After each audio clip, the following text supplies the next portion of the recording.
Bien, llegamos al final de las exposiciones de este retiro que hemos puesto por título Conozco tus obras. El Señor ha sido bueno con nosotros al permitirnos estar aquí. Quizás no con todo nuestro empeño, con toda nuestra devoción al inicio, pero el Señor hace cosas más allá de las que nosotros pretendemos o queremos. El Señor es bueno, mi hermano. Atendiendo a las declaraciones que hace el Señor a estas 7 iglesias de Asia Menor, yo deseo también unirme a lo que hacía nuestro director de hoy, simplemente llevarles a un recuento de lo que hemos visto. Definíamos el autor, que es nuestro Señor Jesucristo. Decimos que se manifestó en una forma gloriosa a través de 7 atributos en forma general y después 7 atributos en forma particular para la iglesia, ya que estos atributos se iban a mencionar nuevamente en cada uno de ellos. Serían la entrada a cada una de las palabras que se dirigirían a la iglesia. En cuanto a los destinatarios, reconocíamos también a estas iglesias locales con circunstancias específicas, pero que el Señor atiende cada una de las necesidades que tiene la iglesia. Necesidades de ser reconocidas o de alguna manera exhortadas, ya sea para bien o para mal, el caso que el Señor en todo momento se encontraba atento a lo que vivía la iglesia. Pero los destinatarios son iglesias locales específicas del contexto de Asia Menor, cristianos de segunda generación, pero por inspiración, todas estas palabras tienen mucho que decirnos a nosotros. También hablamos del medio de comunicación y establecíamos allí que el Señor utilizó a Juan, en este caso el apóstol Juan, y pudimos definir su paternidad, la paternidad de este libro en una forma específica. También hablamos de el objetivo, que lo resumimos en la bienaventuranza para la iglesia. El objetivo es traer bienaventuranza para la iglesia, pero para ello debía seguirse ciertas órdenes dadas por el Señor, y es que estas cartas debían ser leídas, escuchadas y guardadas o obedecidas. Debía ser así para poder cumplir ese objetivo de traer bienaventuranza. Luego establecíamos el mensaje que hace referencia a cada una de las cartas o del contenido mismo de las cartas que iban a estar dirigidas a la iglesia. La primera que vimos se llamaba la iglesia de Éfeso. Recordemos que ella fue censurada por el abandono a su primer amor, estableciendo con ello, mis hermanos, que no se trataba de una apatía de la madurez espiritual en la que algunos suelen creer que se entra, sino de el ser cristianos de segunda generación y que no vivir la vida cristiana igual que aquellos que antecedieron. Bien, después pasamos al mensaje a la iglesia de Esmirna. No encontramos en ella una censura de parte del Señor, más bien Cristo les anima para que sigan soportando las tribulaciones que ellos estaban enfrentando y las que vendrían más adelante. La tercera fue la iglesia de Pérgamo, que se reprocha la aceptación a la falsedad que estaba creciendo en medio de ellos y cómo estaban conviviendo con esa falsedad. Eran muy estrictos con los ataques externos, pero con los internos eran tolerantes. La cuarta iglesia fue la iglesia de Tiatira, y allí pensamos nosotros, estudiamos por las palabras del Señor Jesucristo, que ellos estaban permitiendo que la autoridad de la iglesia que descansaba en aquellos que el Señor había escogido para comunicar su mensaje fiel, se estaba usurpando, pues le estaban dando poder a una mujer que el Señor da por nombre Jezabel. La desviación doctrinal que estaba causando también daba como resultado una división de la iglesia. La quinta fue la de iglesia de Sardis, anunciando ese terrible hecho de que era una iglesia que aparentaba estar viva, pero que en realidad estaba muerta. Y la pregunta que podríamos hacernos es entonces, ¿por qué se llama iglesia si estaba muerta? Pero el Señor mismo contesta que habían unos cuantos, habían unos pocos, habían aquello que no se había muerto, pero que ya estaba quizás en la decadencia para morir. Entonces, por eso es que se habla de ellos como iglesia todavía. Bien, ahora vamos a hablar del mensaje a la iglesia de Filadelfia. Acompáñeme a Apocalipsis capítulo 3, versículo 7 en adelante. La palabra del Señor dice: escribe al ángel de la iglesia en Filadelfia, esto dice el santo, el verdadero, el que tiene la llave de David, el que abre y ninguno cierra, el que cierra y ninguno abre. Yo conozco tus obras, he aquí he puesto delante de ti una puerta abierta, la cual nadie puede cerrar, porque aunque tienes poca fuerza, has guardado mi palabra y no has negado mi nombre. He aquí yo entrego de la sinagoga de Satanás a los que se dicen ser judíos y no lo son, sino que mienten. He aquí yo haré que vengan y se postren a tus pies y reconozcan que yo te he amado.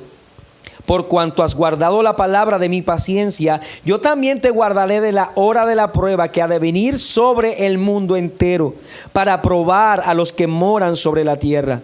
He aquí yo vengo pronto, retén lo que tienes para que ninguno tome tu corona.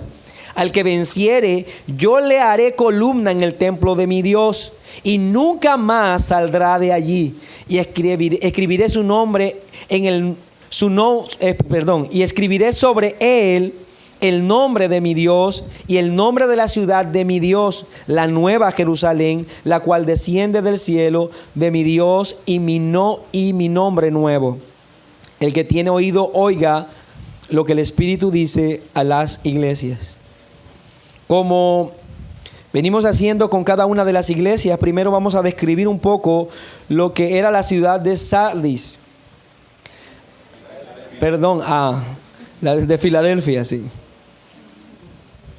A unos 50 kilómetros precisamente de esta iglesia que acabo de mencionar, que no era la correcta, de Sardis, se encontraba la ciudad de Filadelfia. Su nombre en realidad traduce amor fraterno. Eso es lo que traduce su nombre, amor fraterno. Estaba muy bien situada y era un paso obligatorio entre Asia y el oeste de Europa. Así que era, podríamos decirlo así, un estrecho necesario para cruzar de un lado al otro. Era llamada la puerta, puesto que por ella pasó gran parte del desarrollo que vivió todo este territorio. Todo el desarrollo de las ciudades, tanto de ella como las vecinas, pasaron por ese lugar. El imperio griego y el imperio romano deben a esta ciudad gran parte de su poderío. Era una ciudad volcánica con un número considerable de temblores siempre al año. O sea que era una ciudad, por su posición y su condición, vivían todo el tiempo experimentando temblores.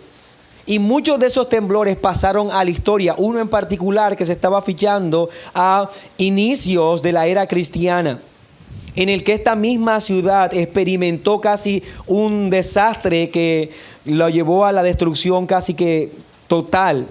Las personas que vivían allí en Filadelfia vivían todo el tiempo con temor, porque el hecho de estar en un lugar como este, con alto grado de sismos, les llevaba a considerar que cualquier día podían levantarse y todo pues iba a venir sobre ellos, se iba a derrumbar. Los integrantes de la iglesia de Filadelfia, debemos decir que eran muy pocos en comparación con los judíos. Las sinagogas de los judíos eran muy numerosas y los que asistían allí eran muchos. Pero cuando hablamos de los cristianos de esa ciudad, en realidad eran un grupo muy pequeño, muy reducido, y que tenían poco impacto de alguna manera en cuanto a la posición social o política de esta ciudad. Prácticamente eran nada comparado con los judíos, que sí tenían gran poder, que sí tenían gran prestigio y eran poderosamente influyentes en esta ciudad. Bien, de alguna manera, después de revisar este contexto, pasemos a la exaltación que se hace de Cristo en el inicio de esta carta. Nuestro Señor, como ya hemos leído, a lo largo de cada una de las iglesias, va a mostrar atributos particulares, pero estos atributos, recordemos, no tienen el propósito de simplemente decir algo acerca de Cristo, sino que tienen que ver con la circunstancia que la iglesia está viviendo. Cristo exhibe sus perfecciones, pero al exhibir sus perfecciones, tiene en cuenta la necesidad de la iglesia. Quiere decir que el reconocimiento, la exaltación de Cristo tiene como propósito que la iglesia sea consolada o exhortada. El hecho de que nosotros reconozcamos atributos de Dios es en sí mismo una consolación para la iglesia, pero también es en sí mismo una exhortación para la iglesia. Nosotros podemos cantar Santo, Santo, Santo, y con ello no solamente estamos llenando nuestros labios y nuestras congregaciones de música, estamos en realidad reconociendo verdades doctrinales que impactan nuestra vida como iglesia. Nosotros nos predicamos a nosotros mismos cuando cantamos himnos, porque estamos cantando verdades doctrinales. Es la razón por la cual en nuestras congregaciones no vamos a permitirnos entonar canciones que el mensaje sea antropocéntrico. A usted de nada le sirve que yo esté cantando al lado suyo diciéndole que usted es lo mejor, que es poderoso, que es la niña de los ojos del Señor o cosas semejantes. Pero le impactará adecuadamente el escuchar de los labios de sus hermanos el que Dios es grande, que lo ve todo, que es poderoso, que su gracia nos dirige, que en su gracia somos salvos, que nosotros no somos nada. Todo esto impacta nuestra vida, tanto para consolarnos como para exhortarnos. Y eso es lo que sucede en cada iglesia. Al escuchar, cuando iba a ser leída esas exaltaciones a Cristo, la misma iglesia debía entender que hay un retrato vivo de Cristo que debía ser atesorado en el corazón. Y nosotros nos iremos de este lugar con 7 retratos que deben quedar vivos en nuestra mente, en nuestro corazón, que nos exhortará, pero que también nos animará. Así que tenían estos retratos el propósito de animar y exhortar a la iglesia. Y a esta iglesia se le muestra a él como el santo. Es una expresión usada en la escritura ampliamente. Y recordemos que la palabra para santo es hagios, que es separado, haciendo un énfasis en el carácter de la perfección única de Dios. Cuando decimos que Dios es santo, estamos diciendo que Dios es separado, que nada hay como Él, que Él es único, que Él es distante, que Él es trascendente, que Él está por fuera de nuestra comprensión, de nuestra lógica, de nuestro ser, de nuestro propio carácter, que nada puede acercarse a Él, que Él es único en todos los aspectos. La santidad refleja la condición de unicidad de Dios, que Él es único, que nada hay a su lado. Pero también debemos recordar que esa santidad se manifiesta en la Escritura en cada una de las personas de la Trinidad. Se habla del Padre de la siguiente manera en Juan capítulo 17, versículo 11. Y ya no estoy en el mundo, mas estos están en el mundo, y yo voy a ti, Padre Santo. Ora el Señor Jesucristo diciendo, Padre Santo. Del Espíritu se dice en Tito capítulo 3, versículo 5, nos salvó no por obras de justicia que nosotros hubiéramos hecho, sino por su misericordia y por el lavamiento de la regeneración y por la renovación en el Espíritu Santo. La tercera persona de la Trinidad también es santo. Pero este texto muestra a Cristo como el santo también. Hechos capítulo 3, versículo 14. Recordemos, Pedro se levanta y predica y dice, mas vosotros negasteis al santo y al justo y pediste que se os diese un homicida. En este caso se reconoce la santidad de la Trinidad, de cada una de las personas de la Trinidad en la Escritura.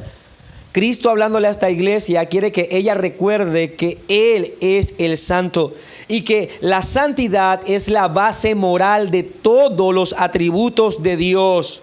Cuando decimos la base moral, ¿qué quiere decir? Que los otros atributos están dirigidos o contienen este carácter particular. Si hablamos entonces de Dios como Dios justo, es una justicia santa. Si hablamos de Dios como un Dios amoroso, es un amor santo. Si hablamos incluso de la ira de Dios, es una ira santa. Todas las acciones de Dios están teñidas de esta perfección, tanto que a Dios le es imposible actuar debido a su santidad en contra de su propia naturaleza. Es por eso que Dios no miente, porque Él es santo y la mentira sería actuar en contra de sí mismo, de lo que Él es. Él nunca actúa injustamente, Él no se equivoca, Él no es infiel. La base sobre la que Dios dirige cada uno de sus atributos es la santidad. Todas sus acciones están dirigidas por el motor de la santidad. Es por ello que la santidad es necesaria para acercarse a Dios. Porque de lo contrario, esa perfección natural en Dios entraría en conflicto con todo aquello que se acerque, que no comparta esta misma condición. De allí que la expresión hagios, que nosotros acabamos de hablar, sufre un cambio al momento en que se habla de nosotros y de la santidad en el hombre. Porque recuerde, si nosotros decimos que somos santos, utilizando la misma expresión que en Dios, entonces Dios dejaría de ser único. Todos nosotros seríamos igual a Él. Y caería de por sí o por su propio peso la expresión santo.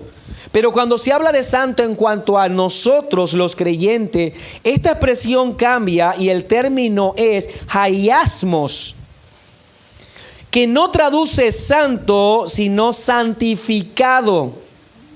Recuerde que santo traduce separado, Dios es separado. Pero hagiasmo traduce santificado, que es separar. En el caso, Dios está separado, Él es único, Él es solo, pero nosotros hemos sido separados para Él. Él es único, pero nosotros estamos separados para Él. En el caso entonces del primero es que Dios es separado, hablando de su condición de Dios. En el segundo, lo que se habla es que nosotros hemos sido santificados o separados por Él. En el primero habla de su condición, en el segundo habla de una condición a la que nosotros somos llevados. Y hay una gran diferencia en estos dos conceptos. Por lo tanto, al hablar de santidad en el creyente, debemos reconocer es que se nos lleva a una posición que no tenemos, que por naturaleza no es nuestra. En ese sentido, debemos reconocer que ser santificado es sacar entonces del uso común y ordinario para dedicarlo exclusivamente a este Dios que es santo. O sea, que se le pertenece a Él. Nuestra santidad jamás llegará a la medida de la santidad de Dios. Pero por el hecho de que en nuestra condición ahora le pertenecemos a Él, somos santos. Porque nada de lo que Él tiene, nada de lo que Él posee es inmundo. Todo es santo. Por lo tanto, si somos posesión suya, también somos santos. Y eso se representa en forma tan clara en el tabernáculo del Antiguo Testamento, que todo lo que había allí era santo. Aún unos panes se llamaban unos panes santos, porque en ellos no habían cualidades físico-químicas especiales o sobrenaturales, sino porque esos panes ordinarios ahora estaban dedicados a un ser extraordinario como Dios. Entonces, hablar de ese Dios santo, debemos reconocer que es un Dios apartado, único, muy distinto a nosotros. Pero también se muestra como verdadero.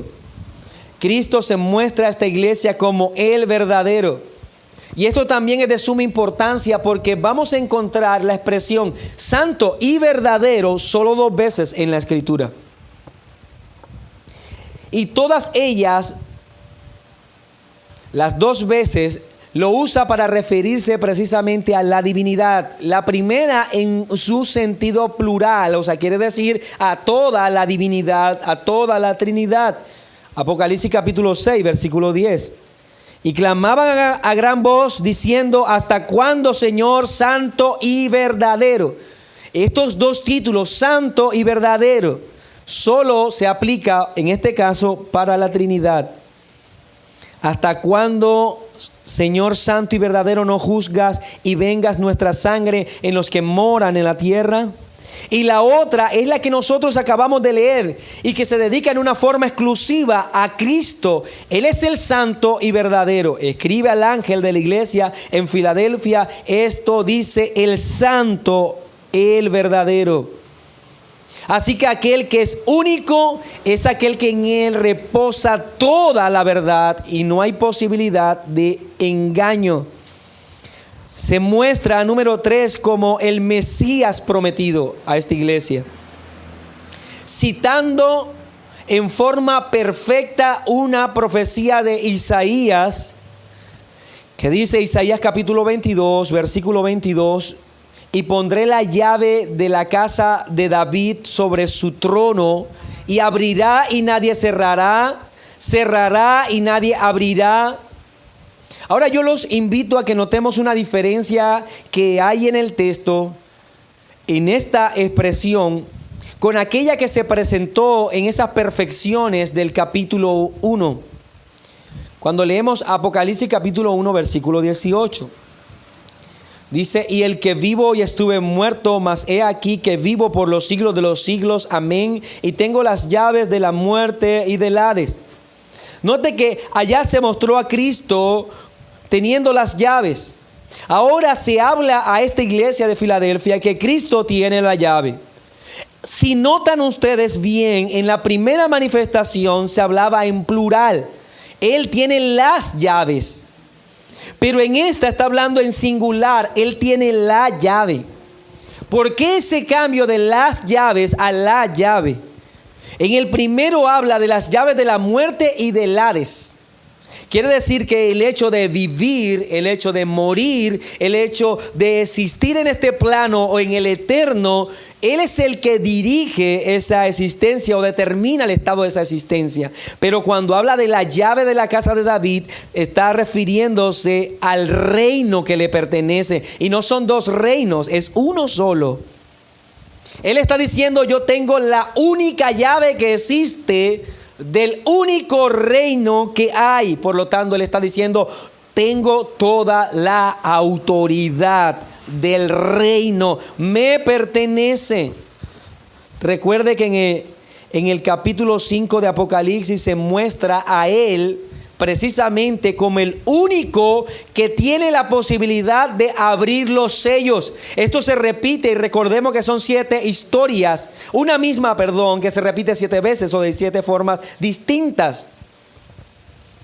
Él es el que puede abrir los sellos. Hay un interés en el Señor que esta iglesia recuerde que el santo y verdadero es el que tiene toda la realeza, es el que tiene la llave, es el único que puede abrir para determinar quién entra a este reino. Él es el único que puede cerrar para determinar quién no entra a este reino. Noé lo entendió cuando en el arca tan grande se le pidió que hiciera solo una entrada. Y él entendió también que el único que podía abrir y cerrar era Dios. Y cuando caía el agua y las personas morían fuera, Dios tenía la puerta cerrada. Así que esta iglesia debía entender que Cristo era el que tenía toda la autoridad. Él es el que tiene la llave. Número 2, ya vimos entonces esa gloriosa exaltación que se hace de Cristo. Ahora pasemos a una evaluación espiritual con sus resultados, tanto positivos como negativos. Ahora vamos a encontrar algo la iglesia de Filadelfia junto a la iglesia de Esmirna son las únicas dos que no tienen nada censurado por el Señor. De 7 iglesias, 2, no hay comentarios negativos acerca de ellos. Y a los comentaristas les cuesta un poco determinar la forma en que se desarrolla esta, digamos, carta para con la iglesia. Después de la declaración de conozco tus obras, que se refiere siempre a cada una de ellas, a las iglesias, pareciera seguir relatando algunas virtudes de Cristo, pero eso es algo que sucede en esta iglesia y no ha sucedido antes. El Señor es como muy ordenado en presentar su carta, cuando primero hace la exaltación, luego hace la evaluación, pero en esta, cuando inicia haciendo la evaluación, otra vez inserta virtudes de Él. Dice, yo conozco tus obras, versículo 8, he aquí he puesto delante de ti una puerta abierta. Habla otra vez del Señor, la cual nadie puede cerrar. Habla de su soberanía, de su potestad. En medio entonces del éxito en que se encontraba esta ciudad, que debemos recordar era un paso obligatorio y fue la entrada, la puerta por la que toda la, digamos, la tecnología y el desarrollo comercial de ese entonces floreció.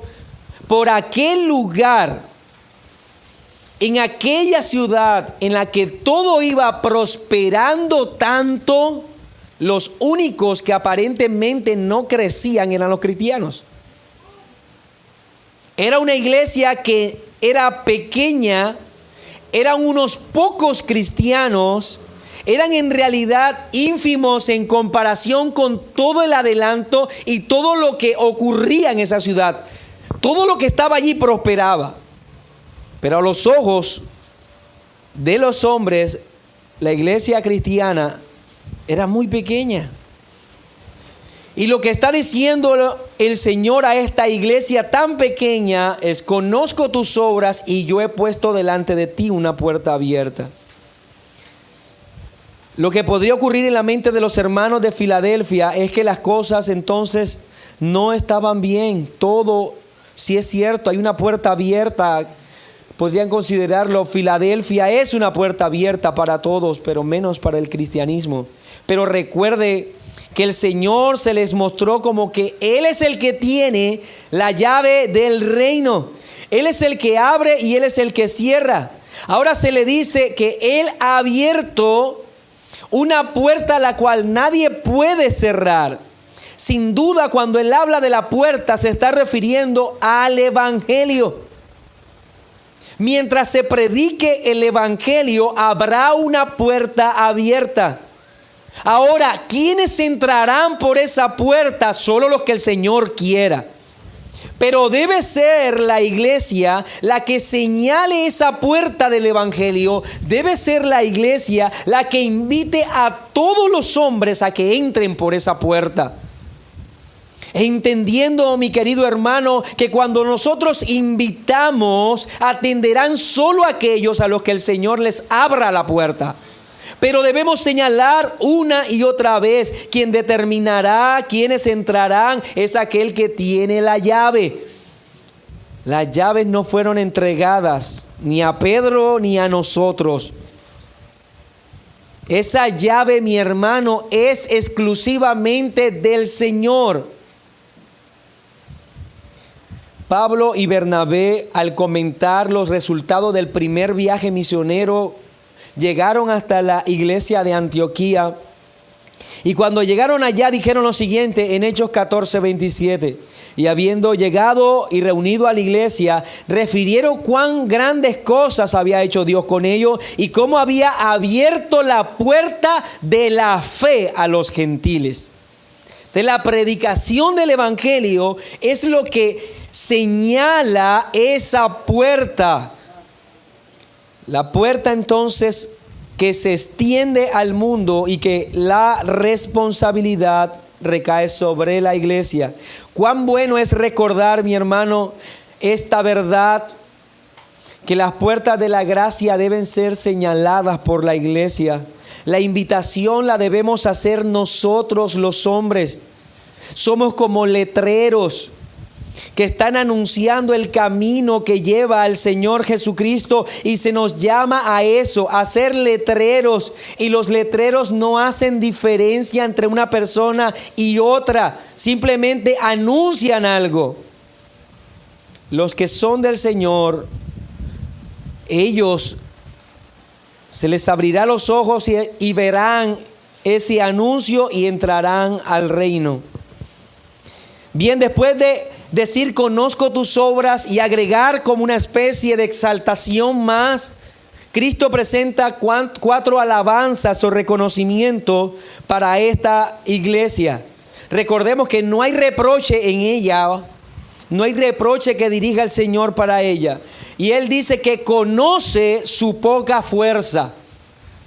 Yo creo que está claro por el contexto que hemos determinado ya a qué se refiere cuando dice porque aunque tienes poca fuerza. La poca fuerza hace referencia al número de creyentes comparado con la magnitud de los judíos que atentaban contra ellos y de toda la ciudad en particular, que era próspera en todos los sentidos. Pero este grupo, en esa comparación, en realidad eran muy pequeños. Podíamos decir que eran en realidad insignificantes. Pero les dice el Señor que Él es el santo, el verdadero, el único que tiene la llave. Y aunque ellos sean muy pocos, por el hecho de que Él, el que tiene la llave, está a su lado, son la mayoría. Aunque muchos estén en contra de la iglesia, por el hecho de que están en contra del Señor, siempre serán la minoría. No temáis, manada pequeña, dice el Señor, porque a vuestro Padre les ha placido daros el reino. Lucas 12:32. Dios, en una forma maravillosa y soberana, siempre se ha complacido en llamar a los pequeños. Siempre ha querido tener a su lado a los de poca fuerza. ¿Para qué, mi hermano? Para recordarnos que nuestra victoria jamás descansó en la fuerza de nuestros muslos o de nuestros músculos. Siempre fue el poder de Dios obrando. La iglesia siempre ha sido comparada con aquel jovencito que estaba siendo despreciado aún por su papá porque cuidaba a las ovejas allá y no se acordaban de él, el ignorado. La iglesia siempre ha sido ignorada por el mundo, vista como poca cosa. Pero nuevamente, mi hermano, si el Señor está con nosotros, somos la mayoría. Cristo reconoce no solo a su poca fuerza, le dice que Él sabe de su poca fuerza, pero le dice, número 2, reconozco tu fidelidad. Dice, has guardado mi palabra y no has negado mi nombre. Fidelidad y coraje era lo que caracterizaba a este grupo pequeño de cristianos. Mi hermano, la oración de todos nosotros debería ser que aunque nosotros seamos poco comparado con aquellas congregaciones o aparentes lugares donde se reúnen supuestamente a adorar a Dios, que pueden ser cientos o miles, en realidad no importa que seamos pocos, sino que vivamos en fidelidad a la palabra de Dios. Que no neguemos el nombre del Señor. La calidad de una iglesia estriba en estas dos cualidades: fidelidad y coraje. Y eso caracterizaba a este grupo pequeño. Una iglesia que no temía predicar. Quizás no iban a impactar naciones. No iban a ser evangelistas internacionales. Simplemente podían con su poca fuerza hacer muy poco, pero desde lo que hacían, lo hacían con fidelidad y con coraje. A veces nosotros consideramos que debemos hacer para el Señor solo cuando lo que hagamos tendrá un gran impacto, y pensamos que lo que podemos hacer desde nuestra fuerza, como en realidad no va a impactar sino a una sola persona, es poca cosa ante los ojos del Señor. Pero se pide de nosotros no una proyección macro como lo hacen las empresas. Se pide de nosotros efectividad, y la efectividad se mide en la fidelidad y el coraje al predicar, así sea a una sola persona. Ellos no se avergonzaban de su Salvador, aún en medio de una ciudad que estaba llena. La mayoría eran contrarios a ellos y buscaban a toda costa cómo callar a ese pequeño grupo. Por eso el Señor dice: mas a cualquiera pues que me confiese delante de los hombres, yo también le confesaré delante de mi Padre que está en los cielos. Y cualquiera que me niegue delante de los hombres, yo también le negaré delante de mi Padre que está en los cielos. Mateo 10, 32 y 33. Esta iglesia vivía su fe siendo fiel y con coraje. Confesaban el nombre del Señor sin temor. Como Pablo podía decir, no se avergonzaban del evangelio ni de su palabra. No se avergonzaban de que muchos de ellos eran en realidad frágiles comparados con los demás. Ellos solo reconocían el nombre del Señor, aunque muchos de ellos tuviesen en realidad poco en cuanto a las condiciones económicas para aportar o hacer. Ellos eran fieles. Primera de Juan capítulo 2 versículos 3 y 4 dice: y en esto sabemos que nosotros le conocemos si guardamos sus mandamientos. Y el que dice yo le conozco y no guarda sus mandamientos, el tal es mentiroso y la verdad no está en él. Esta iglesia hacía esto, confesaba públicamente, pero también vivían con coraje. Por ello, estos dos elementos son clave: la confesión, pero también el guardar, el vivir, el tener coraje para ajustarnos a la voluntad de nuestro Dios. En ese sentido, debemos nosotros ver en esta iglesia un enorme reto para nosotros, que podemos libremente reunirnos, que podemos con gran libertad servir al Señor, que nuestro número quizás supera el de los hermanos de Filadelfia.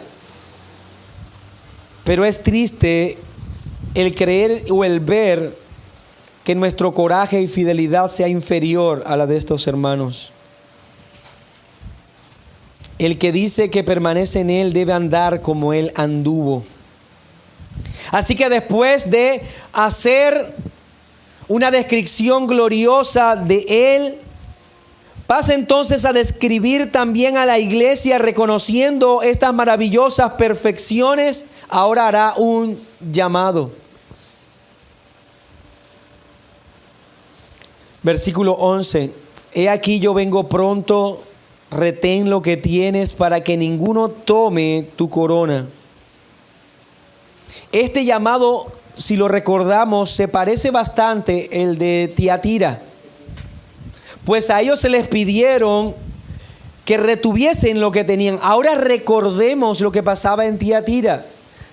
Había una división y unos pocos habían guardado la fe. Estaban en contra de las enseñanzas de la herejía, y por eso el Señor le dice: retén lo que tienes. Ahora a esta iglesia se le dice lo mismo. Ese poco se le está diciendo: mantente fiel, retén lo que se te ha dado, retén lo que tienes para que ninguno tome tu corona. Es un llamado que está haciendo Cristo a la fidelidad, a la persistencia, a la perseverancia.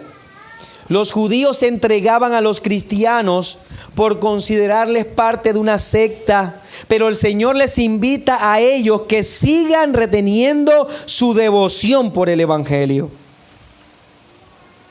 Luego de esta invitación, el Señor hace unas promesas. Y la promesa que hace a esta iglesia, en la cual no se les censura nada, es que ellos verán la humillación de los enemigos de la iglesia. Ellos verán la humillación de aquellos que quieren o que han pretendido hacerle daño. Apocalipsis 3:9. Dice, he aquí yo entrego de la sinagoga de Satanás a los que dicen ser judíos y no lo son, sino que mienten. Y he aquí yo haré que vengan y se postren a tus pies y reconozcan que yo te he amado. Mi hermano, decíamos en las anteriores intervenciones que no podemos de ninguna manera minimizar el celo de Cristo por la iglesia, porque es su amada.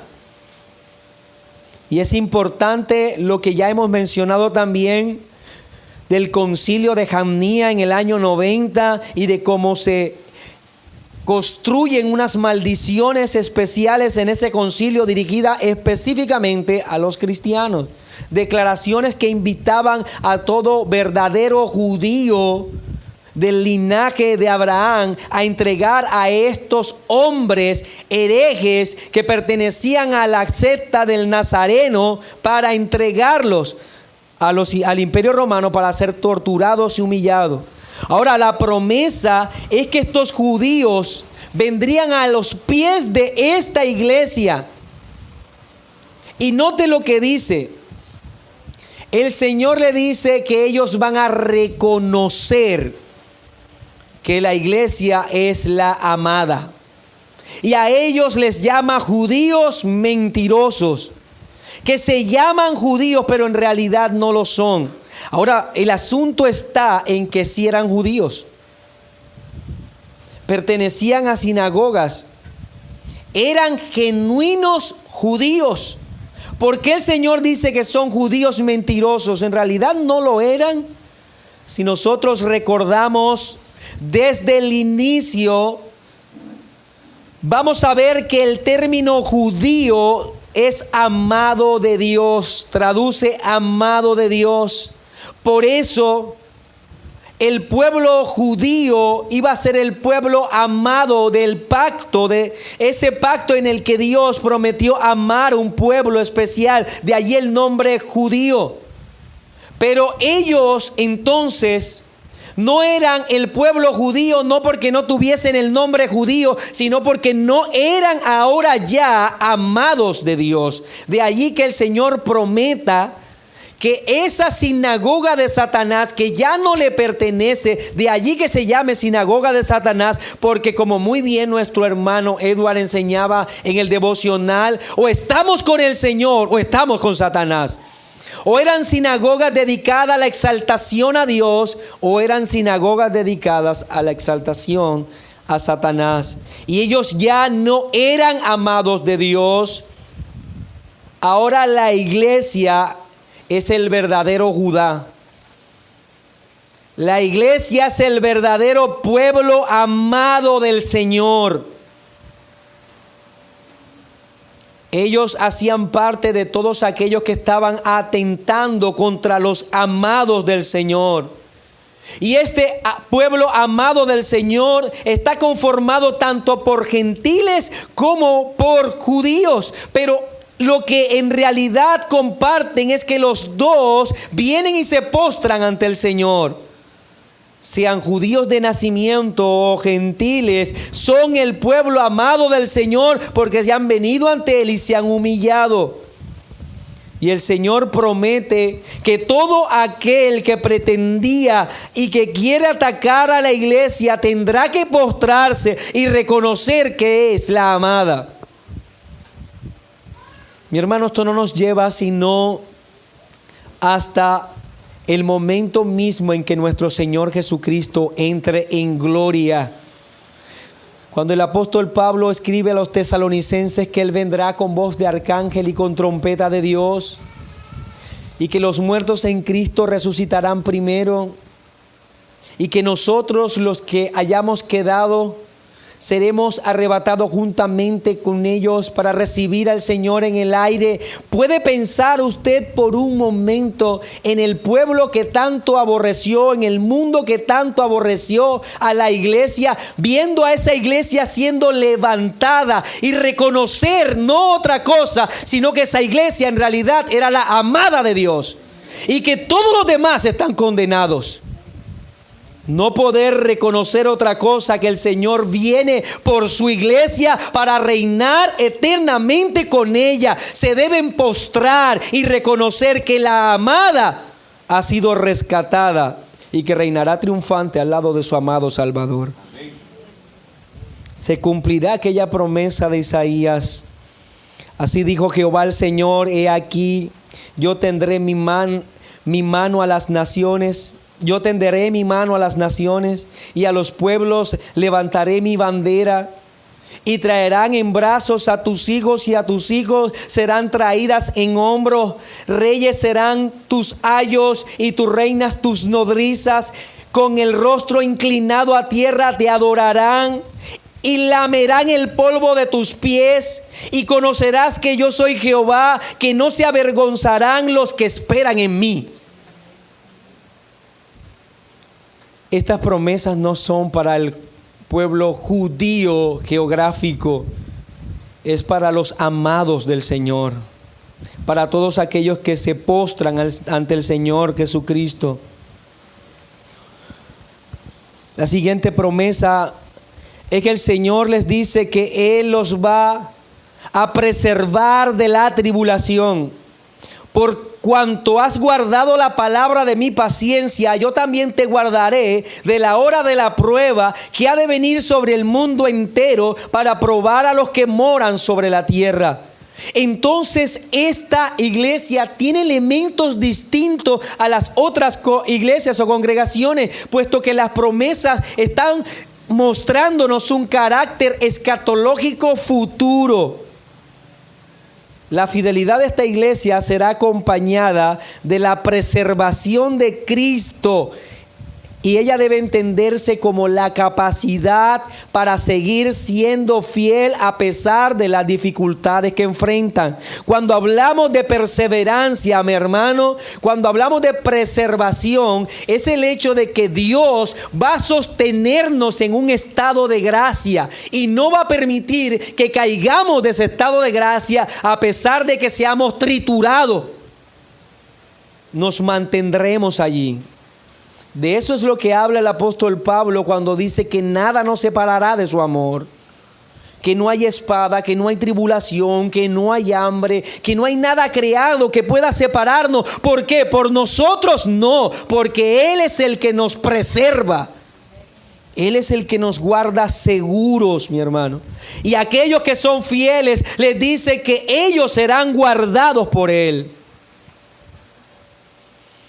Estas verdades estaban siendo anunciadas y la iglesia la escuchaba y hablaba de verdades de tormentos futuros que vendrían a la iglesia.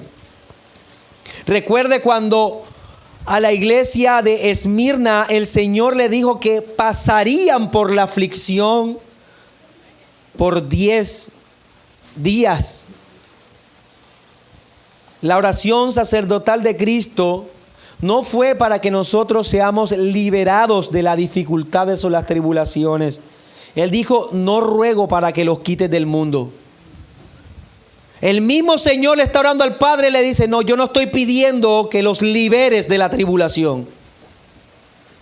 Yo no estoy pidiendo, Padre, que los liberes de la aflicción. No los quites del mundo. Ellos tienen que ser probados, sino que los guardes del mal. El Señor preserva a los suyos para que cuando vengan las pruebas, ellos soporten esas aflicciones y sigan perseverando en la fe. Por cuanto has guardado la palabra de mi paciencia, yo también te guardaré de la hora de la prueba que ha de venir sobre el mundo entero para probar a los que moran sobre la tierra. Algunos ven esta promesa en un sentido preterista. Recordemos que es aquella noción o creencia de que el cumplimiento de las promesas y de todas aquellas profecías se dieron antes o durante el tiempo del año 70 de nuestra era. Pero otros dicen que estas promesas también pueden tener una connotación historicista, que quiere decir que se cumplieron, pero que se siguen cumpliendo en el paso del tiempo. Pero la expresión misma del texto nos invita a alejarnos tanto del preterismo como del historicismo en esta promesa. ¿Por qué?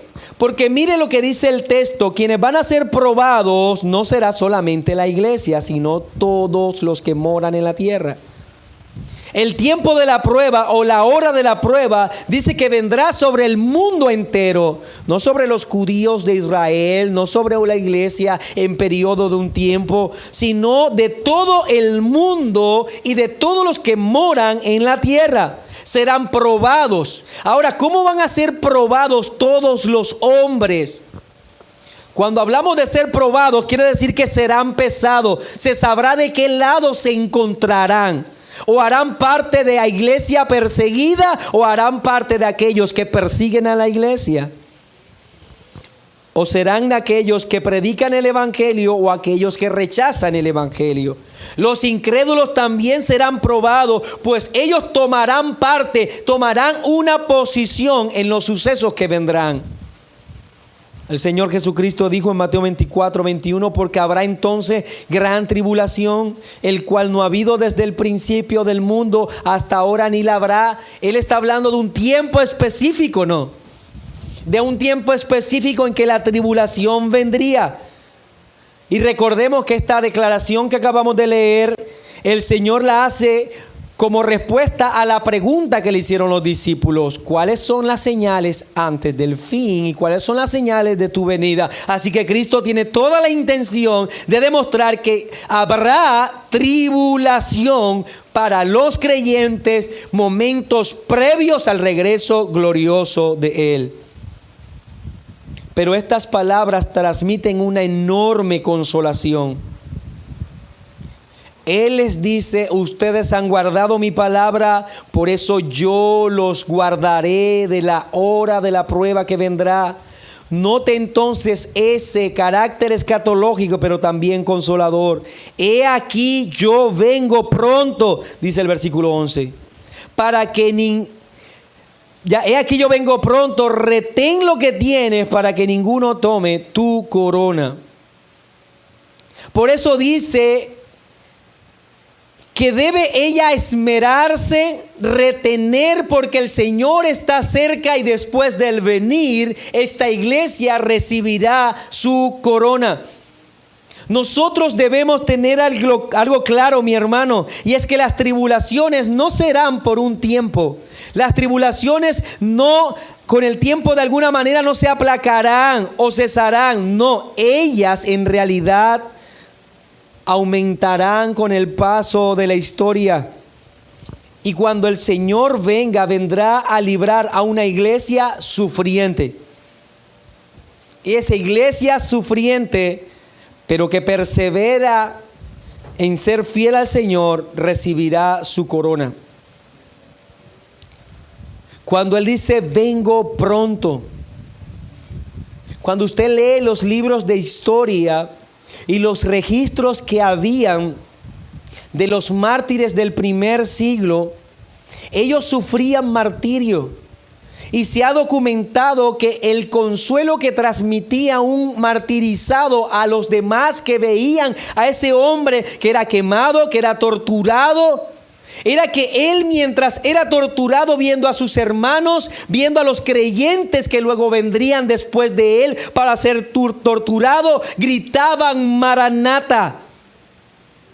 ¿Qué es lo que Cristo está diciendo? He aquí, yo vengo pronto. Ellos decían Maranata, transmitiéndose este consuelo el uno al otro. Hermano, recuerda, Cristo viene pronto, su venida está cerca. Soporta todo lo que tengas que soportar, porque Él vendrá y nadie tomará tu corona ese día. Él promete también un lugar inconmovible al que venciere, versículo 12. Yo lo haré columna en el templo de mi Dios y nunca más saldrá de allí. Y escribiré sobre él el nombre de mi Dios y el nombre de la ciudad de mi Dios, la nueva Jerusalén, la cual desciende del cielo de mi Dios, y mi nombre nuevo. El que tiene oído, oiga lo que el Espíritu dice a las iglesias. Estos que eran despreciados por su número porque parecía ínfimo, a ellos se les promete que si eran fieles hasta la muerte, hasta el final, en la gloria eterna serían columnas. Lo primero que debemos hacer es alejarnos de todo sentido literal, ¿no? Los creyentes no serán soportes de un templo en un sentido literal, porque esto pues no sería grato en realidad. Pero el templo de lo que se está hablando no es otro sino aquel templo que a lo largo de todo el Nuevo Testamento se ha enseñado. No el tercer templo que esperan los dispensacionalistas que va a construir el pueblo judío, sino aquel que se viene construyendo piedra tras piedra cada vez que se predica el evangelio y obra el llamamiento eficaz.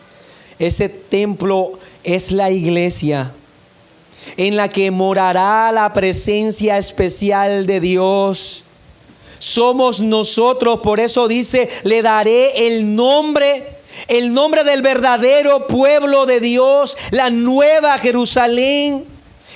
Nuevamente debemos recordar aquello que se ilustró siglos atrás, que durante un tiempo el pueblo de Israel vivía alrededor de ese tabernáculo que le señalaba una y otra vez al pueblo que la presencia especial de Dios estaba en medio de ellos, pero que producto de su pecado esa presencia por momentos se iba.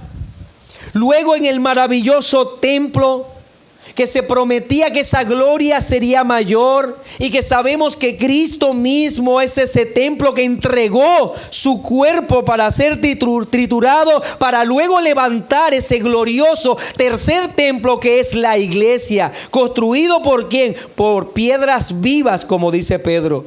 Vosotros también, como piedras vivas, sed edificados como casa espiritual y sacerdocio santo para ofrecer sacrificios espirituales aceptables a Dios por medio de Jesucristo. O dice 1 Corintios 3:16, ¿no sabéis que soy templo de Dios y que el Espíritu de Dios mora en vosotros? Piense por un momento que de las 7 iglesias, la iglesia de Filadelfia, era la más pequeña de todas. Ridícula en comparación en un sentido numérico. Pero el Señor les promete a ellos que serán las columnas de ese templo.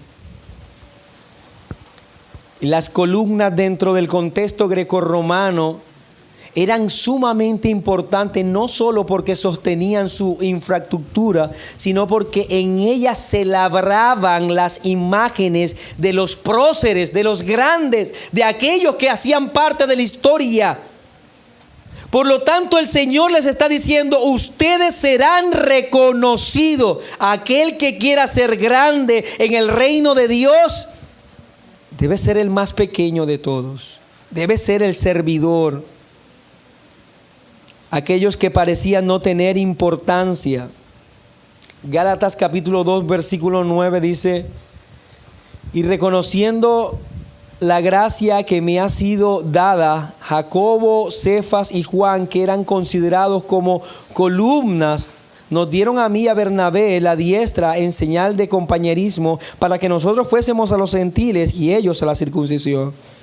Se reconocía desde la vida de la iglesia primitiva que algunos serían columnas, hablando de una posición elevada.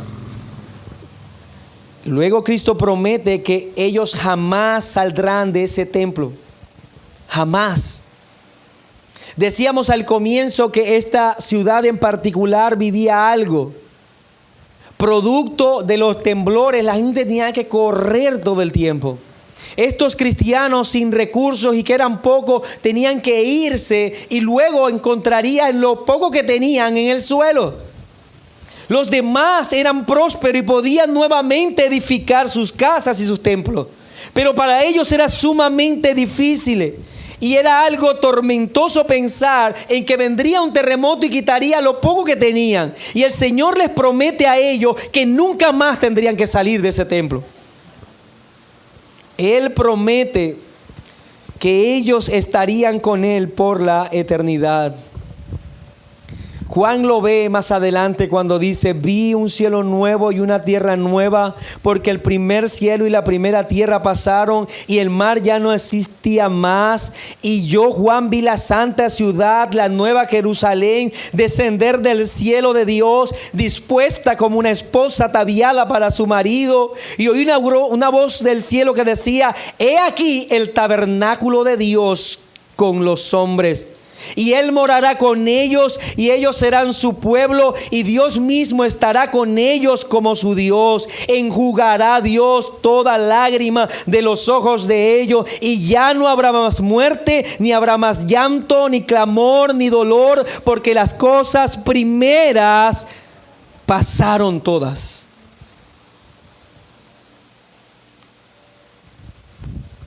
Debemos ser fieles, mi hermano.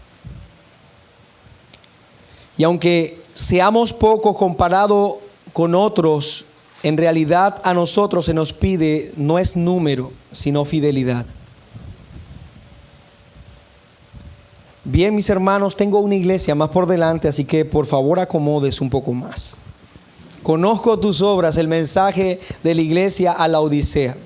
No quiero dejar este retiro sin tocar la séptima iglesia. Hemos llegado al final con esta última parte de la exposición. Solo nos resta rogar al Señor que nos ayude a comprender el mensaje de esta última iglesia. Leeré para ustedes. Y escribe al ángel de la iglesia en la Odisea: he aquí el amén y el testigo fiel y el verdadero, el principio de la creación de Dios, dice esto: yo conozco tus obras, que ni eres frío ni caliente. Ojalá fueses frío o caliente, pero por cuanto eres tibio y no frío ni caliente, te vomitaré de mi boca. Porque tú dices: yo soy rico y me he enriquecido, y de ninguna cosa tengo necesidad. Y no sabes que tú eres desventurado, miserable, pobre, ciego y desnudo. Por tanto, yo te aconsejo que de mí compres oro refinado en fuego para que seas rico, y vestiduras blancas para vestirte, que no se descubra la vergüenza de tu desnudez, y unge tus ojos con colirio para que veas. Yo reprendo y castigo a todos los que amo. Sé pues celoso y arrepiéntete. He aquí yo estoy a la puerta y llamo. Si alguno oye mi voz y abre la puerta, entraré a él y cenaré con él y él conmigo. Al que venciere le daré que se siente conmigo en mi trono, así como yo he vencido y me he sentado con mi Padre en su trono. El que tiene oído, oiga lo que el Espíritu dice a las iglesias. Mi hermano, rápidamente, la Odisea era una ciudad como pocas en Asia. Si nos ha parecido espléndida las anteriores ciudades, esta lo era aún más, tanto que su nombre era Diospolis, la ciudad de Dios. Claro, no se referían a nuestro Señor, sino a Zeus. Era la ciudad de Zeus. En ella había todo lo que todas las demás ciudades querían tener. Era el centro jurídico administrativo del imperio. Era la ciudad más acaudalada. Contaba con su propio acueducto. Contaba con finas carreteras, lujosas casas. Era el principal centro de fabricación de lana de la mejor calidad de toda esa región. Contaba con lugares de fabricación de los más finos perfumes y medicinas de la época. Era una ciudad famosa por la invención de ungüentos medicinales para tratar todo tipo de enfermedades, y en especial se hizo famosa por una que era una pomada para tratar los problemas de la vista. Contaba incluso con aguas termales. aquello que nosotros vemos en Filadelfia, la anterior, que era una zona volcánica y que a ellos le causaba persecución y dolor, por estar tan cerca de la Odisea, a ellos les causaba beneficio. Tenían aguas termales. Así que era un lugar apetecible para turistas, para visitantes. Poseían tanto dinero que recuerden ustedes que hace un rato hablé de un terremoto que destruyó casi toda la ciudad de Filadelfia. También afectó la ciudad de la Odisea. Pero cuando en ese momento el imperio quiso mandar dinero para reconstruir, los que vivían en la Odisea dijeron: nosotros no tenemos necesidad de eso.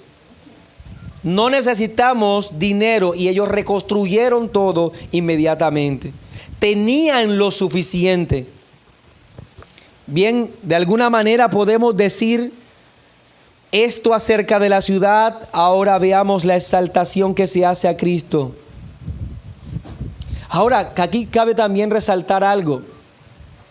Venimos de la iglesia de Filadelfia en la que no se censura nada. Ahora pasamos a la iglesia de la Odisea en la que no se alaba nada. Pero era la que estaba mejor económicamente. Mire ese contraste. Lance la pregunta a las iglesias el día de hoy: ¿qué quieren? ¿Prosperidad o que el Señor los vea como siervos fieles? Muchos dirán prosperidad. Esta iglesia presenta este gran contraste. Entonces, no hay ningún elogio por parte del Señor a esta iglesia. Y la exaltación es esta. El Señor se manifiesta recordando algunas virtudes. Y Él dice que Él es el amén. El amén. Esta palabra amén es casi idéntica tanto en el hebreo, el griego, el latín y aún en el castellano. Su forma gramatical es muy simple y se traduce así casi en todas. Amén es amén en casi todas ellas. Solo una pequeña variación de un acento. Pero el amén es aplicado principalmente a Dios, diciendo que Él es el amén. Por lo general nosotros lo entendemos de otra manera. Pero en el pueblo judío, cuando se decía amén, era que se estaba hablando de Dios. Diciendo que Él es, que Dios es, que Dios es Dios. Que Dios es todo lo que promete, que Dios es todo lo que dice, que Dios es todo lo que se sabe de Él. El amén es Él. No que quizás, no que de pronto. Él está diciendo que Él es el amén, que Él es el todo lo que ha dicho hasta el momento. Deuteronomio capítulo 7 versículo 9 dice: conoce pues que Jehová tu Dios es. Allí al final, en el hebreo aparece: conoce pues que Jehová tu Dios es amén. Él es Dios fiel, que guarda el pacto. Entonces se lee que Dios es amén, que guarda el pacto y la misericordia a los que aman y guardan su mandamiento hasta 1000 generaciones. El pueblo de Israel utilizó esta expresión para señalar y aceptar también los preceptos de Dios.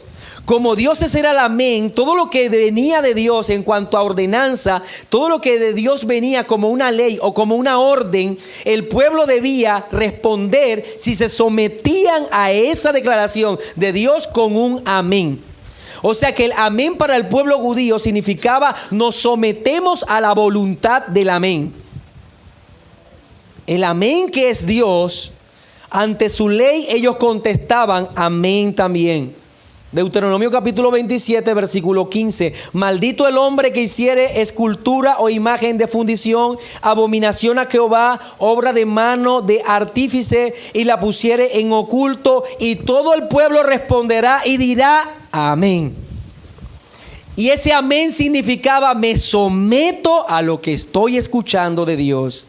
¿Ya ve por qué no puede estar diciendo amén todo el tiempo?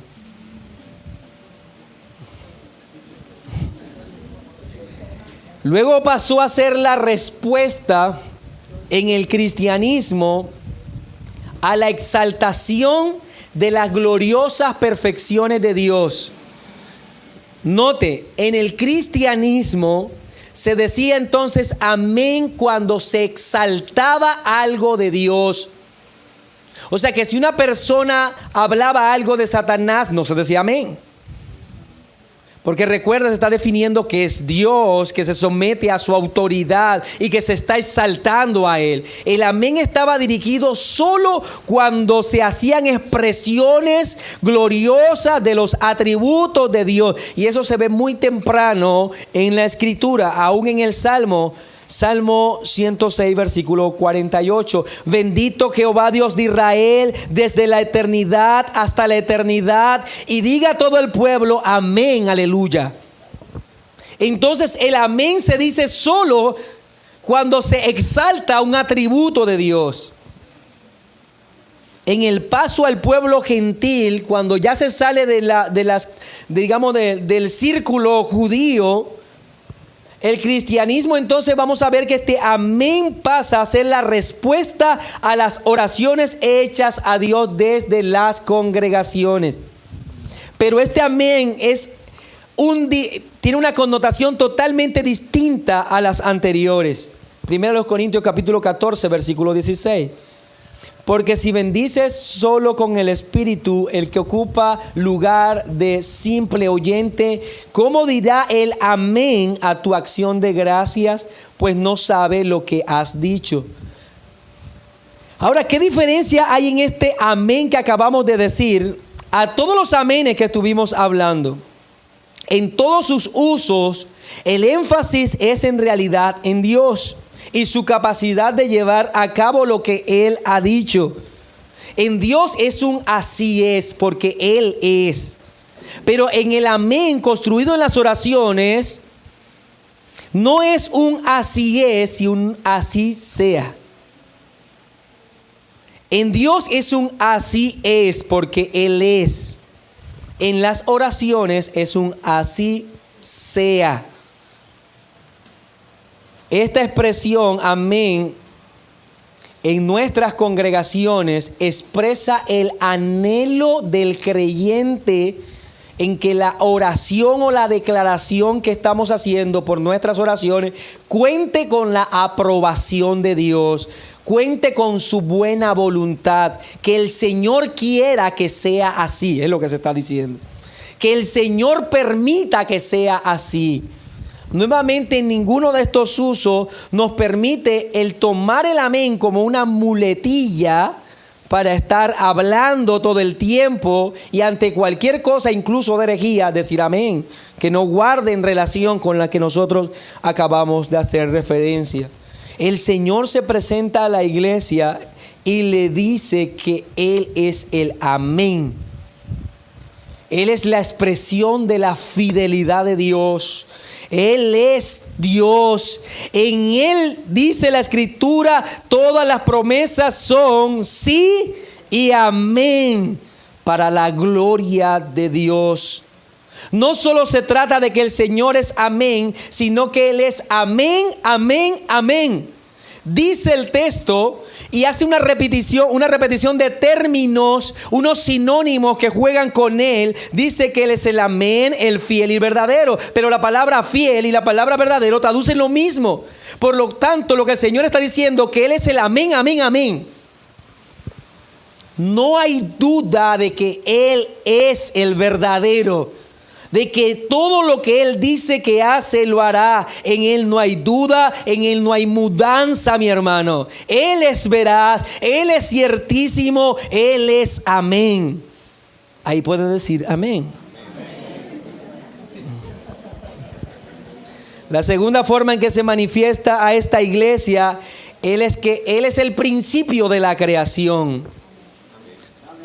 No podemos caer en el error de señalar a Cristo, aquel error que cayó Arrio, de señalar a Cristo como la parte primera de la creación. Al ser el primero de la creación no quiere decir que sea la parte primera o el primero en ser creado. Pues no dice que fue el primero en ser creado, sino que Él es el origen de la creación misma. Él es el génesis de la creación. De Él viene toda la creación y todo lo que existe. Porque en Él fueron creadas todas las cosas, las que hay en los cielos, las que hay en la tierra, visibles e invisibles, sean tronos, sean dominios, sean principados, sean potestades. Todo fue creado por medio de Él y para Él. Amén. Esta iglesia ya había escuchado esto, puesto que el apóstol Pablo solicitó a la iglesia de Colosense que leyeran esa carta que le mandó a ellos de los colosenses, que acabamos de leer, Colosenses 1:16, y luego de leerla se la mandaran a la Odisea. En Colosenses 4:16 dice: cuando esta carta haya sido leída entre vosotros, haced que también se lea en la iglesia de la Odicenses, y que la de la Odisea la leáis también vosotros. O sea que estamos hablando, mi hermano, que esta iglesia ya había escuchado que Él es el principio de todas las cosas.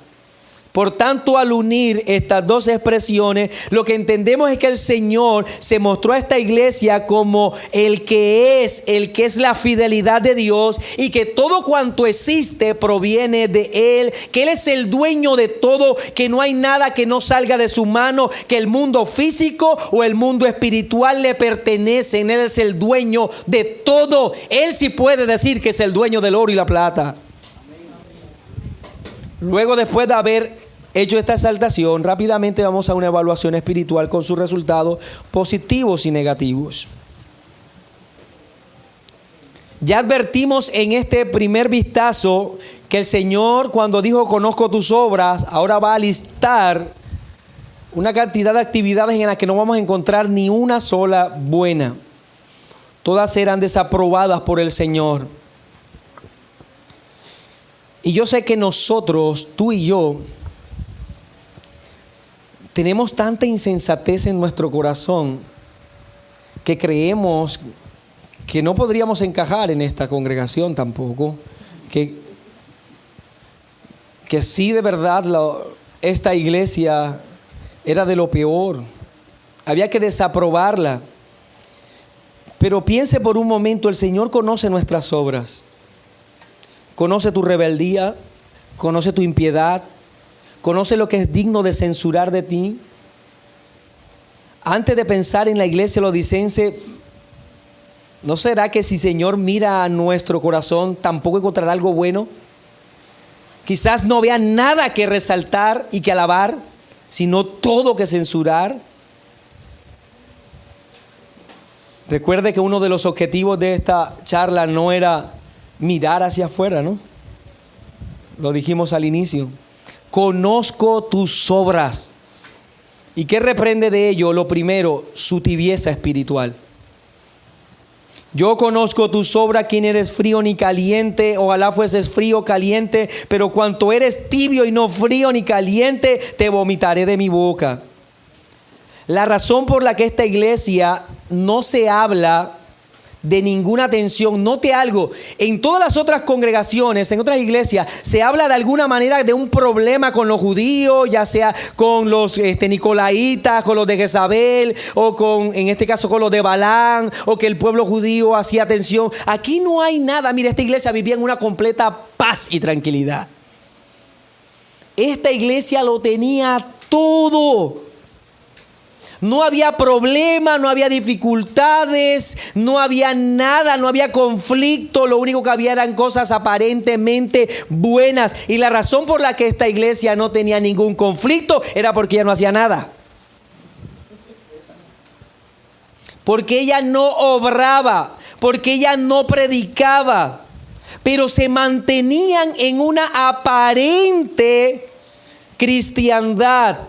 Ellos no eran fríos como para señalarles impíos, pero tampoco eran calientes como para obrar como hijos de Dios. Así que se mantenían en una tibieza entre dos aguas, entre dos climas, allí en ese momento. Y esto traería a la mente de esta iglesia de una vez aquellos termales.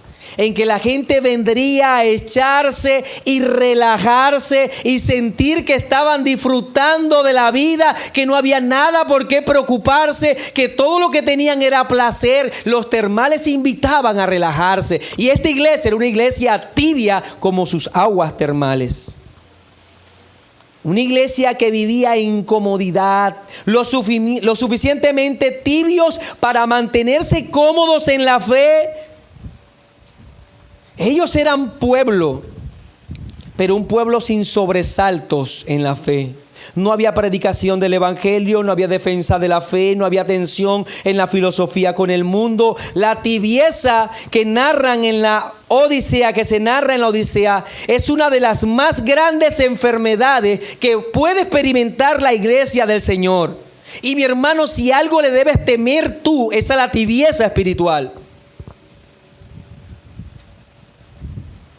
Pero algo que nosotros debemos reconocer es que la tibieza espiritual, por su carácter de comodidad, es muy difícil de reconocer. No estamos hablando de incrédulos, no eran fríos, no incrédulos.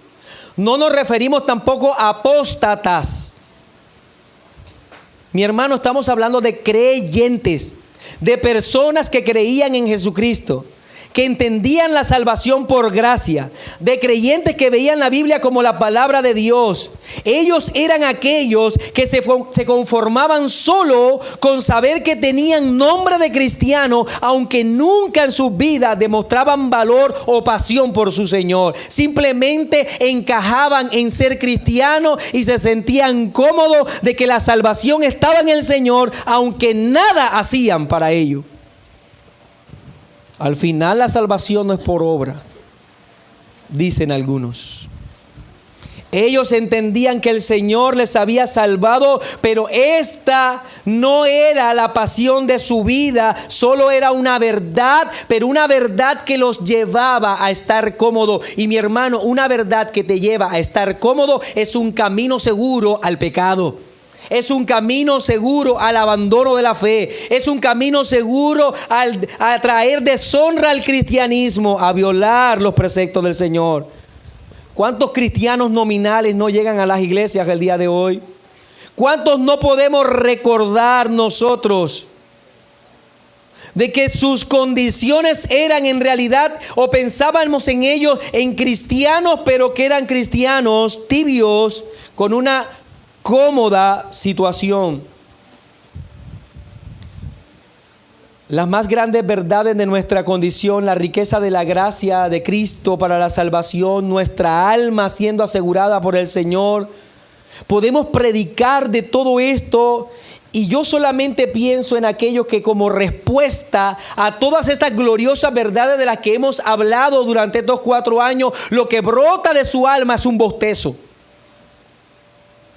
Pienso en aquellos que al escuchar estas verdades, en realidad nada sale de dentro de ellos, solo comodidad, y evidencian que están cómodos en el cristianismo, que nada va en contra de ellos, que nada les afecta, que viven tranquilos.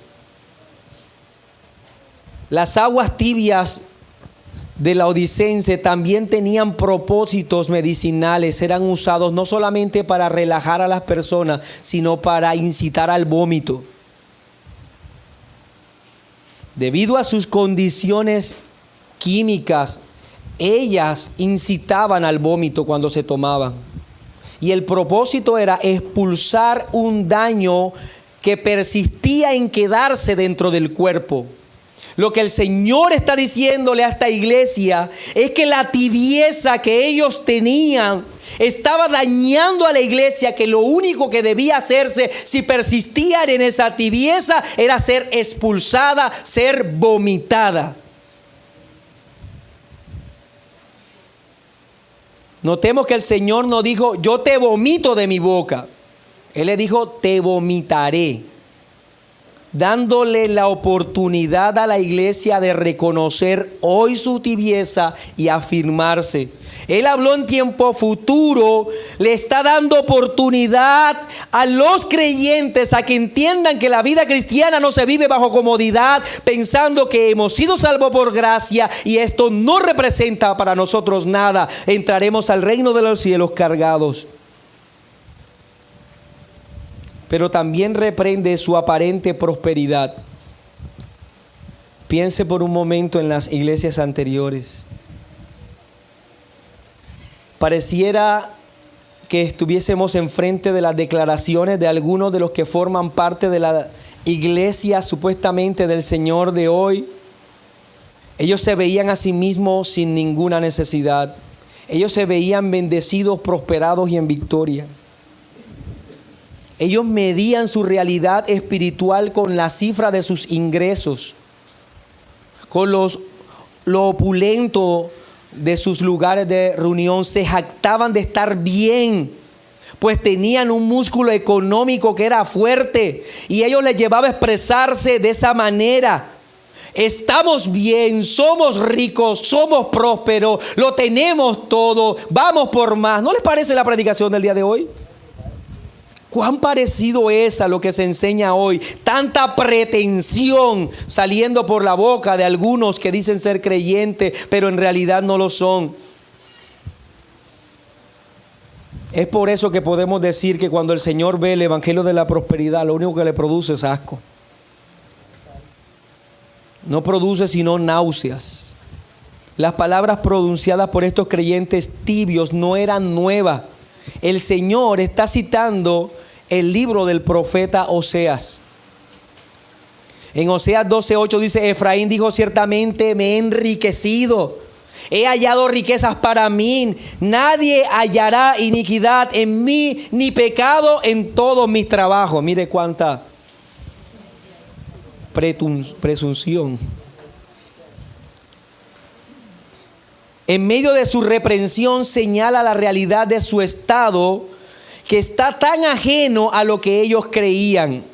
El Señor les dice: y no sabes, no entiendes. Tú crees ser esto, pero tú no sabes que eres desventurado, miserable, pobre, ciego y desnudo. El Señor aplasta completamente a esta iglesia y su vana superioridad o seguridad. Ahora yo quiero decirle, esta expresión del Señor no tiene la intención de presentar un listado de insultos, porque uno a veces se siente así cuando lo lee. No es un ataque de rabia del Señor. No es como si nosotros estuviésemos viendo a que el Señor en realidad se salió de sí. Él no pretende humillar a esta iglesia. Se trata de que el Señor les está quitando las vendas. Está hablando de su realidad, lo que tapaba su visión. Él les retrata lo que en realidad ellos son. Duro, pero esa era la verdad. El Señor quita la venda de los ojos de esta iglesia con estas declaraciones. Recuerde que Él es el santo y el verdadero. Él se presentó de esta manera, por lo tanto tenía que hablarles a ellos de su realidad espiritual. Conozco tus obras. Él les puede decir, en realidad, iglesia laodicense, yo sí conozco tus obras. Yo sí sé lo que eres y no lo que tú dices ser. Él les va a mostrar lo que ellos no saben. Detrás de los lujosos vestidos, detrás de todas las casas modernas y hermosas, detrás de todo ese orgullo y arrogancia, de su aparente superioridad e independencia, el Señor les dice: yo sé lo que ustedes son. No os engañéis, Dios no puede ser burlado. Todo lo que el hombre sembrare, eso también segará. Gálatas 6:7. Creer que el Señor puede ser impresionado por nuestras capacidades adquisitivas es una necedad. Es unirse a la blasfemia del diablo, que creyó que podía acercarse al Señor Jesucristo y mostrarle las riquezas y los imperios de este mundo y decirle: yo te doy todo esto si postrado me adorares. Es una necedad, una pretensión creer que el Señor se le puede mostrar billetes y con ello incentivarlo o invitarlo a que me bendiga sobre la base del dinero que le estoy dando o mostrando. Eso produce asco. Es una necedad creer que la pasión por el evangelio, el servicio cristiano, es solo para los de pocos recursos, para los pobres. Cristo les dice: ustedes son desventurados. Y la palabra empleada allí puede traducirse como moribundo. Ustedes son unos moribundos. Ustedes son unos que agonizan de enfermedad. La enfermedad del autoengaño y de la vanidad. Pero también les dice, además de ser moribundos, ustedes son unos miserables. El término es eleino, que es digno de lástima. Que viven en la miseria, de su inactividad, de su tibieza espiritual. Pero les dice también: ustedes son pobres. Aquellos que no pueden con sus propias fuerzas cumplir ni suplir sus más mínimas necesidades básicas, no pueden sostenerse en pie. Pero también les dice: ustedes son ciegos. Tienen todos los ojos cegados, tienen una incapacidad, pobreza, miseria, enfermedad, pero la incapacidad de percibir esa realidad. Lo explicó muy bien nuestro hermano Edward también en el devocional. No pueden percibir lo que son. Vivían solo de su aparente prosperidad, de su estado de lujos, y por último le llama desnudos. Aquellos que decían ser creyentes, una iglesia del Señor, poseían grandes vestidos, lujosos vestidos, buenos perfumes, de lo que se regodeaban. En realidad no existía nada de eso a los ojos del Señor. Estaban desnudos. Estos 5 adjetivos de esa aparente prosperidad se derriten ante la descripción de nuestro Señor. Pero ¿sabe una cosa? Yo creo que todos nosotros estábamos allí. No éramos sino pobres, miserables, desventurados, desnudos, ciegos. Eso éramos, mi hermano. Todos nosotros. Y hace un llamado el Señor: por tanto, yo te aconsejo que de mí compres oro refinado en fuego, para que seas rico, y vestidura blanca para vestirte, y que no se descubra la vergüenza de tu desnudez, y unge tus ojos con colirio para que veas. Note cómo el Señor ofrece la solución a cada uno de los problemas de esta iglesia. Ellos eran pobres desde lo que Él dijo. Él le dice: yo te daré oro, compra de mi oro para que seas rico. Ellos dijo que eran desnudos. Él les dijo: compra de mi vestidura blanca. Él les dijo que eran ciegos. Y Él les dijo: unge tus ojos con colirio para que veas. El Señor está ofreciendo la respuesta al problema de la iglesia. Pero note también que el Señor está diciéndoles a ellos que la solución al problema no viene de su riqueza, sino de Él. Porque lo dice: compra de mí. El Señor no les dice: busquen oro para que sean ricos.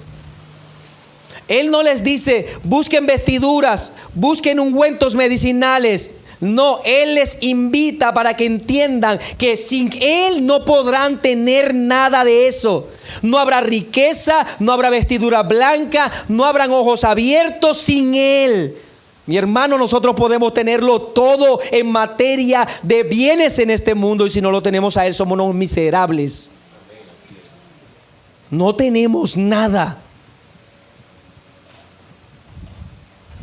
Por eso Isaías 55, 1 dice: y a todos los sedientos venid a las aguas, y a los que no tienen dinero venid, comprad y comed.